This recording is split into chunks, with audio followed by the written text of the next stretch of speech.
तारीख 4 सितंबर 1998 एक Hindi film release हुई। फिल्म में उस जमाने के तगड़े विलन्स थे मुकेश ऋषि, हरीश पटेल, शक्ति कपूर, दीपक शिर्के जैसे नाम। लोग सिनेमा घरों में पहुंचे। फिल्म कोई ब्लॉकबस्टर नहीं थी, इसलिए थिएटर में कम ही लोग मौजूद थे, लेकिन उन्हें क्या पता था कि वो इतिहास बनते हुए देख रहे हैं। फिल्म शुरू हुई।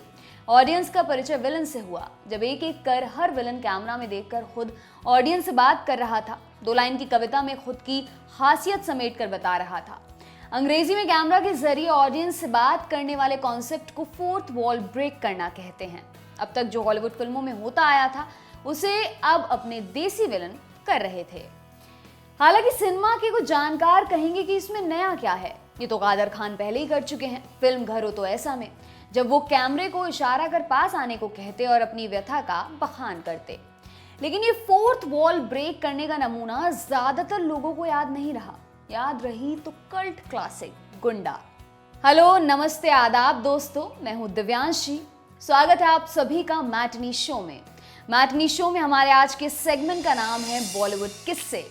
शुरू में जिस फिल्म की बात हुई वहां विलन स्क्रीन के सामने आ चुके थे और फिर दिए वो कालजयी डायलॉग्स जो हमारे जहन में अमिट हैं। ऐसे डायलॉग्स जो फिल्म की पहचान बन गए, जैसे मेरा नाम है बुल्ला, रखता हूँ खुल्ला, या फिर मेरा नाम है पोते जो अपने बाप के भी नहीं होते। आहा, कितनी मासूमियत, कितनी सच्चाई, कितना दर्द था इस लाइन में, जिसे उस व्यक्ति ने मूंगफली चबाते चबाते आसानी से कह डाला। शायद पोते के पिता वैसे रहे होंगे जो बचपन में अपने बच्चे से वादा करते हैं कि बेटा जी लगाकर पढ़ लो, एग्जाम बाद पक्का केबल लगवा देंगे। नन्हे पोते ने पढ़ाई भी की होगी पर केबल कभी नहीं लगा।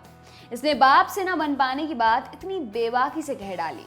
शायद हमारा मेन स्ट्रीम सिनेमा उस वक्त इतनी ईमानदारी के लिए तैयार नहीं था। यही वजह थी कि उस वक्त ज्यादातर लोगों ने गुंडा को नकार दिया। लेकिन आज जनता को समझ आ रहा है कि गुंडा एक टाइमलेस क्लासिक थी, एक फिल्म जो अपने समय से बहुत आगे थी। वरना याद कीजिए कि आज कौन सी फिल्म में आप किसी पॉलिटिशियन का नाम कफनचोर नेता के नाम से सुनते हैं। आज के मैटनी शो में हम गुंडा से जुड़े कुछ किस्से जानेंगे। शुरू करने से पहले आपको बता दें कि फिल्म गुंडा के नाम ये लव लेटर लिखा है हमारे साथी यमन ने।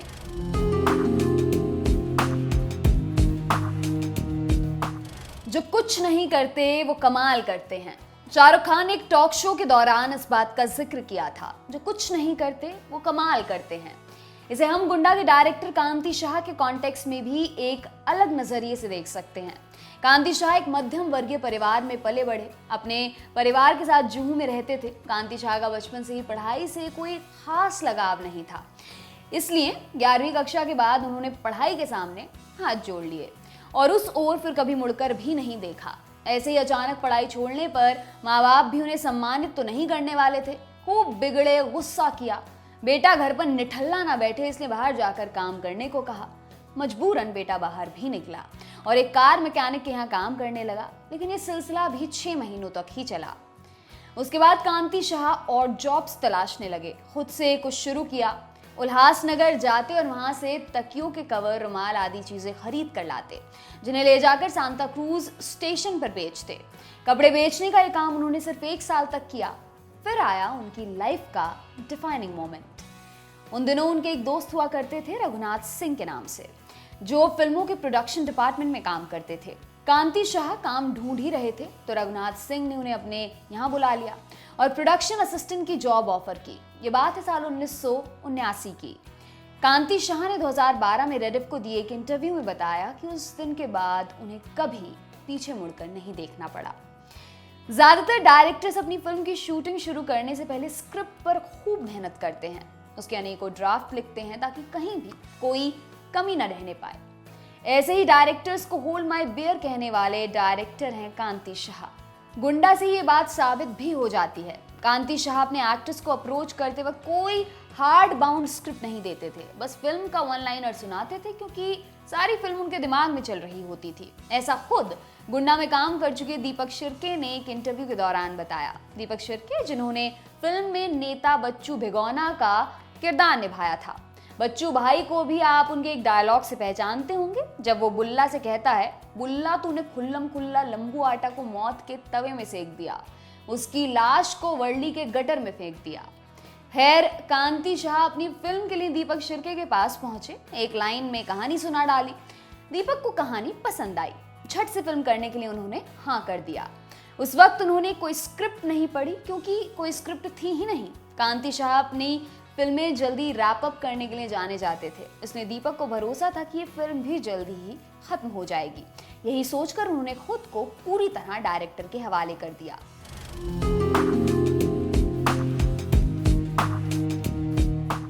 गुंडा देखने वाले और ना देखने वाले इस बात से परिचित हैं कि फिल्म में किस किस्म के डायलॉग्स हैं। कुछ हमारे मीम कल्चर का हिस्सा बन गए, तो बाकी ऐसे थे जिन्हें बोलने में भी शर्म आए। उड़ता पंजाब और लिपस्टिक अंडर माय बुर्का जैसी फिल्मों पर सेंसर बोर्ड का रुख देखने के बाद लोगों के दिमाग में एक ही सवाल आता है कि क्या गुंडा की रिलीज के वक्त सेंसर बोर्ड सो रहा था जो ऐसी फिल्म रिलीज होने दी। दरअसल उस वक्त सेंसर बोर्ड नहीं सो रहा था, बस कोई और बोर्ड से ज्यादा होशियार निकला। गुंडा की शूटिंग पूरी होने के बाद कांति शाह ने अपनी फिल्म को सेंसर बोर्ड के पास भेजा। सर्टिफिकेशन के लिए बोर्ड ने फिल्म देखी और 40 कट्स सुझाए। साथ ही कहा कि ये कट्स होने के बाद ही वो फिल्म को एडल्ट सर्टिफिकेट दे सकते हैं। बोर्ड ने कहा कि फिल्म से कफनचोर नेता शब्द हटाओ। फिल्म में कोई पॉलिटिकल कमेंट्री नहीं थी, फिर भी ये शब्द हटाने को कहा गया। साथ ही कहा कि हसीना का पसीना जैसी लाइन भी काटी जाए। फिल्म के गाने नशा पर भी बोर्ड ने आपत्ति जताई, उसके कुछ हिस्से काटने को कहा। बोर्ड नहीं चाहता था कि बच्चे को हवा में उछालने वाला सीन दिखाया जाए, इसने उसे भी हटाने को कहा।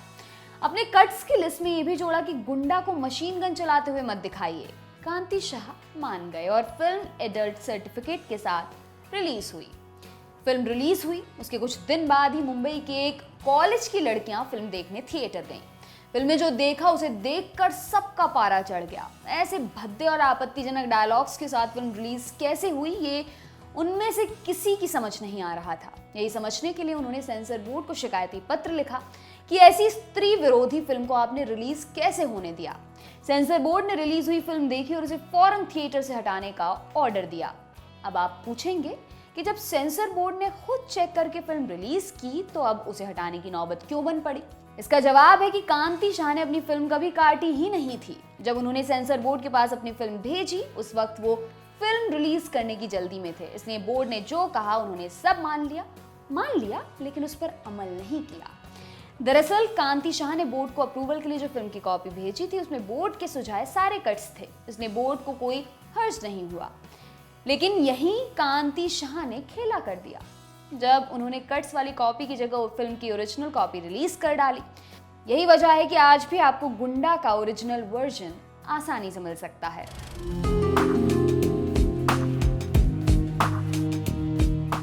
साल 2003, तब इंटरनेट इंडिया के हर कोने में नहीं पहुंचा था, ना ही दिन का 1.5 GB डेटा जैसी बातें आम थी।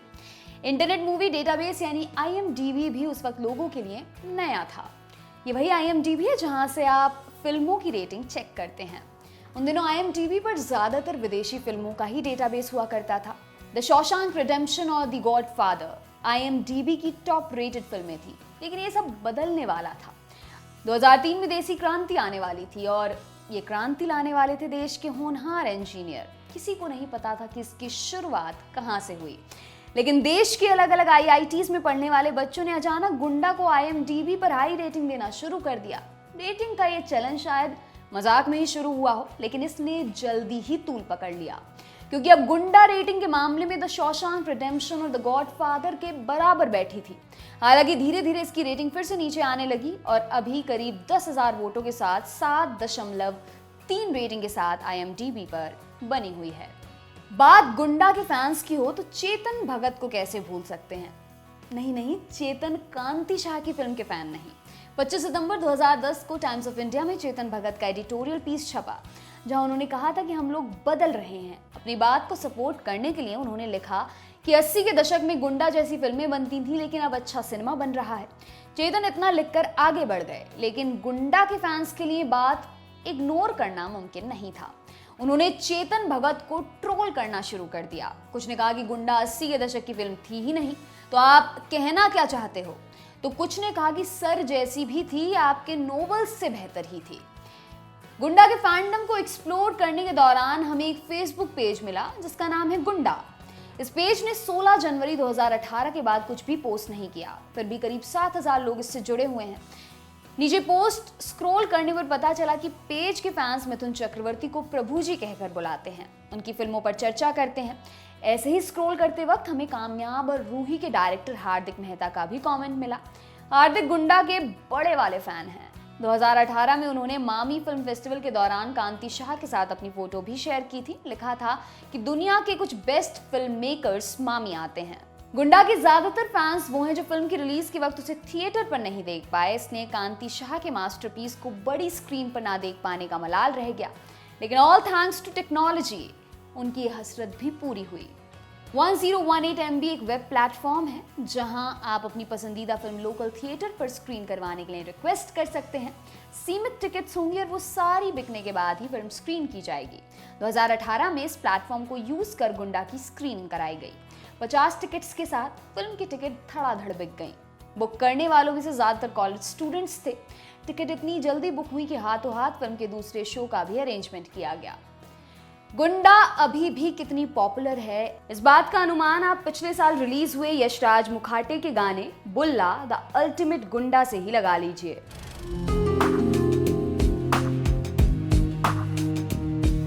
बशीर बब्बर वो व्यक्ति जिसकी वजह से गुंडा इतनी यादगार बनी। फिल्म के ऐसे रचनात्मक डायलॉग्स लिखने का क्रेडिट बशीर को ही जाता है, लेकिन फिल्म की स्क्रिप्ट की तरह ये डायलॉग्स भी हवा में ही थे, यानी पेपर पर नहीं लिखे हुए थे।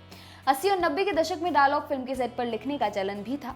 बशीर ने भी इसी प्रथा का पालन किया और सेट पर ही एक्टर्स को डायलॉग दिए। ये बात एक्टर्स को अजीब लगी, खास तौर पर दीपक शिर्के और बुल्ला बने मुकेश ऋषि को।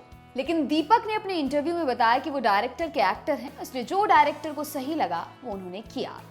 कांति शाह इस बात से वाकिफ थे कि उनकी फिल्म शहरी ऑडियंस के लिए नहीं है। छोटे शहर और गांव की जनता ही उनका असली मार्केट है, इसलिए वो अपनी फिल्म के डायलॉग अपनी ऑडियंस के मुताबिक रखना चाहते थे। यही वजह थी गुंडा के अजीबोगरीब डायलॉग्स की। जब मुकेश ऋषि को डायलॉग्स दिए गए तो वे असहज हो गए, शर्मिंदगी महसूस करने लगे कि ये डायलॉग स्क्रीन पर कैसे लगेंगे। लेकिन फिर उन्होंने कैसे भी अपनी लाइंस बोल ही डाली, वो लाइंस जो आज अमर हो चुकी हैं, टाइमलेस बन चुकी हैं। तो आज के मैटनी शो में हमने बात की गुंडा की, वो फिल्म जिसे बुरी फिल्मों का सिटीजन केन कहा जाता है। आज के एपिसोड में इतना ही। मुलाकात होगी मैटनी शो के अगले एपिसोड में, तब तक के लिए शुक्रिया।